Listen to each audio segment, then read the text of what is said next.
عمران خان کے دور میں شہباز شریف کے خلاف بے بنیاد کیسز بنائے گئے اور جھوٹے گواہ کھڑے کیے گئے۔ اسرار سعید نے آج عدالت میں حلفاً اعتراف کیا کہ آشیانہ کیس میں انہیں ہراساں کر کے جھوٹی گواہی دلوائی گئی۔ سچائی ہر روز عوام کے سامنے آ رہی ہے۔ اب جھوٹے کیسز بنانے والوں اور جھوٹی گواہی دینے والوں کے خلاف کیس درج ہونے چاہیے۔ وفاقی وزیر اطلاعات مریم اورنگزیب کی نیوز کانفرنس۔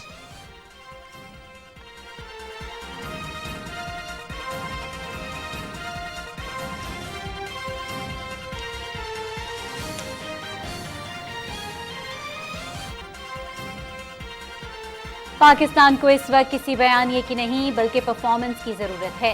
رجیم چینج کو امریکی سازش قرار دینے والے نے خود ہی اپنی بیانیے کو دفن کر دیا ہے۔ حالات کا تقاضا ہے کہ قوم کو اکٹھا کیا جائے۔ ملک تقسیم در تقسیم کی سیاست کا متحمل نہیں ہو سکتا۔ مسلم لیگ نون کی چیف آرگنائزر مریم نواز کا لاہور میں پارٹی کی نوجوان قیادت سے خطاب۔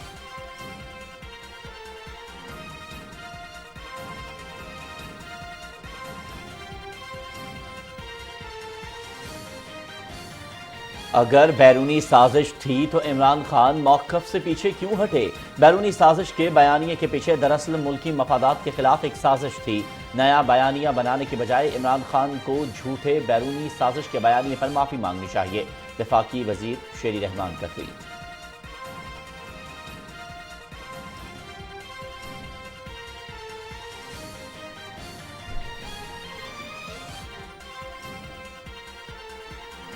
عمران خان نے سائفر کے معاملے پر سازش کی جھوٹی کہانی سنائی۔ پرنسپل سیکریٹری کے ذریعے میٹنگ منٹس تبدیل کرائے۔ اب کہہ رہے ہیں کہ ان کی حکومت امریکہ نے نہیں گرائی۔ عمران خان نے سازشی کہانی گھڑ کر ملک کو سفارتی سطح پر نقصان پہنچایا۔ مسلم لیگ نون کے رہنما ملک احمد خان کی نیوز کانفرنس۔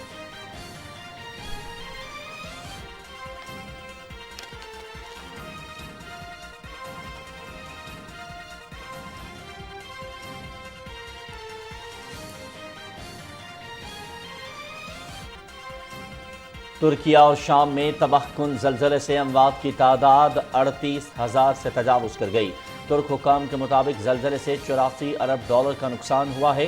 متاثرہ علاقوں میں پاکستان سمیت 70 سے زیادہ ممالک کی ٹیمیں امدادی سرگرمیوں میں مصروف۔ شام کے صدر بشار الاسد نے حزب اختلاف کے زیر قبضہ زلزلہ متاثرہ علاقوں میں عالمی امداد کی ترسیل کی اجازت دے دی۔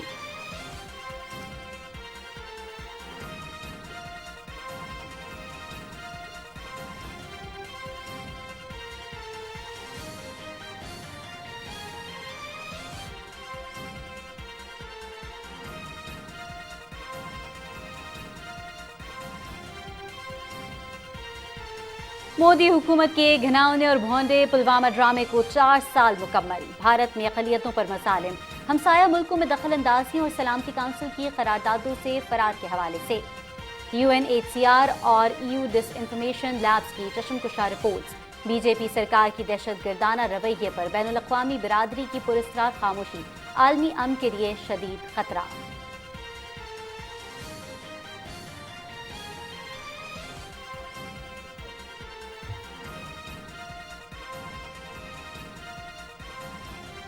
برطانیہ کے قومی نشریاتی ادارے BBC کی بھارتی وزیر اعظم نریندر مودی اور 2002 کے گجرات فسادات پر مبنی دستاویزی فلم پر تنازع کے بعد نئی دلی اور ممبئی میں BBC کے دفاتر پر پولیس اور ٹیکس حکام کا چھاپا، ملازمین کے فون چھین لیے۔ کانگریس نے مودی سرکار کی اس کارروائی کو غیر اعلانیہ ایمرجنسی قرار دے دیا۔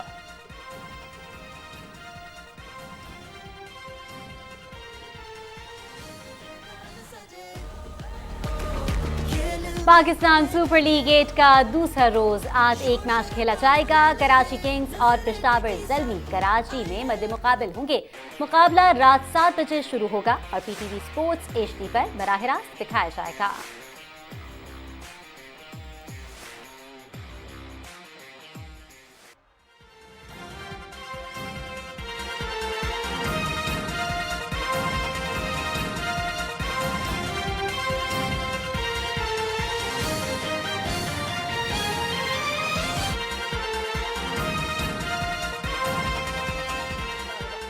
السلام علیکم، آپ دیکھ رہے ہیں پاکستان ٹیلی ویژن نیوز شو ایٹ 6 میں آپ کا خیر مقدم ہے۔ میں ہوں آپ کے ساتھ آپ کا میزبان ایاز اسلم اور میں ہوں صدف علی خان۔ ناظرین، خبروں کی تفصیل شامل کریں گے لیکن ایک بریک کے بعد۔ ہمارے ساتھ رہیے۔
آغاز کریں گے اور سب سے پہلے بات کرتے ہیں ایک اہم ملاقات کے حوالے سے۔ صدر ڈاکٹر عارف علوی سے وزیر خزانہ سینیٹر محمد اسحاق ڈار نے ایوان صدر میں ملاقات کی ہے، جس کے دوران وزیر خزانہ نے صدر مملکت کو عالمی مالیاتی فنڈ IMF کے ساتھ مذاکرات میں ہونے والی پیش رفت اور اتفاق رائے کے بارے میں آگاہ کیا۔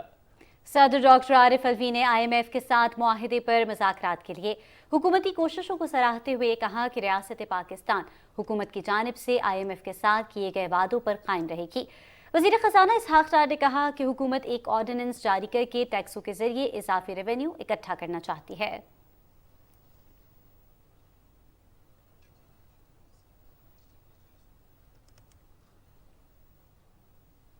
ناظرین، وفاقی وزیر اطلاعات مریم اورنگزیب نے یہ کہا ہے کہ آج عدالت میں اسرار سعید کا حلفاً اعتراف کہ انہیں ہراساں کر کے وزیر اعظم محمد شہباز شریف کے خلاف جھوٹا گواہ بنایا گیا، اس بات کا ثبوت ہے کہ عمران خان کے دور میں سیاسی مخالفین پر جھوٹے کیسز بنائے گئے۔ اسلام آباد میں نیوز کانفرنس میں وفاقی وزیر اطلاعات نے کہا کہ عمران خان نے اپنی انا کی تسکین کے لیے اپنے ہر سیاسی مخالف کو نشانے پر رکھا، لوگوں کی بہنوں اور بیٹیوں کو گرفتار کروایا اور آج کہتے ہیں مجھے سیاسی انتقام کا نشانہ بنایا جا رہا ہے۔ مریم اورنگزیب نے کہا کہ سائفر کے سازشی بیانیے اور امریکی سازش کے بعد آج عمران خان اس پر آگاہ ہے کہ جنرل باجوہ نے ان کے خلاف سازش کی تھی۔ ان کا اپنا سازشی بیانیہ ان کے ہر جملے کے ساتھ عوام کے سامنے بے نقاب ہو رہا ہے۔ وفاقی وزیر کا کہنا تھا کہ ملکی استحکام، ترقی اور سالمیت کے خلاف اصل سازش عمران خان نے کی ہے، جس کے نتائج پوری قوم بھگت رہی ہے۔ انہوں نے کہا کہ عمران خان اپنے حامیوں کو ذہنی مفلوج سمجھتے ہیں، لیکن وہ جان لیں کہ آپ جیسے فراڈ اور ذہنی بیمار اقتدار کی ہوس رکھنے والے کو قوم پہچان چکی ہے۔ مریم اورنگزیب نے کہا کہ عدالتوں سے انصاف کا متلاشی عمران خان آج عدالتوں سے بھاگ رہا ہے اور استثناء پر استثناء لے کر زمان پارک میں چھپا بیٹھا ہے۔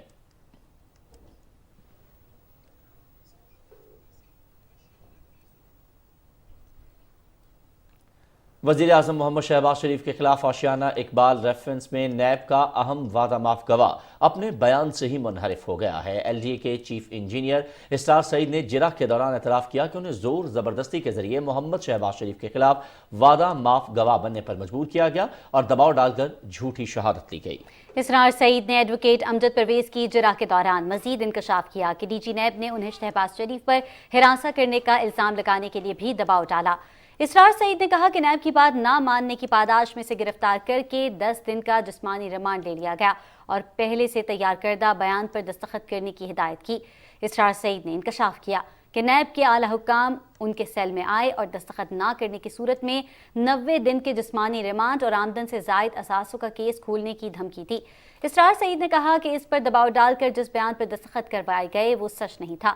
اسرار سعید نے مزید یہ بتایا کہ محمد شہباز شریف پر ہراساں کرنے کا الزام نہ لگانے کی وجہ سے نیب نے اسے ڈرین پروجیکٹ کے الزامات میں دوبارہ گرفتار کر کے 4 ماہ حراست میں رکھا اور کوئی ریفرنس بھی فائل نہیں کیا گیا۔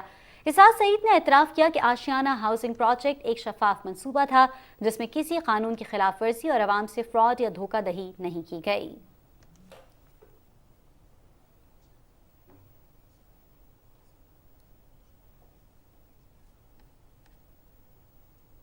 ناظرین، مسلم لیگ نون کی چیف آرگنائزر مریم نواز نے کہا ہے کہ پاکستان کو اس وقت کسی بیانیے کی نہیں بلکہ پرفارمنس کی ضرورت ہے۔ انہوں نے کہا کہ ماضی میں ایک سوچی سمجھی سازش کے تحت مخالف سیاسی قوتوں کے خلاف مہم چلائی گئی اور جھوٹے بیانیے کی وجہ سے لوگوں کو غیر ملکی ایجنٹ کہا گیا۔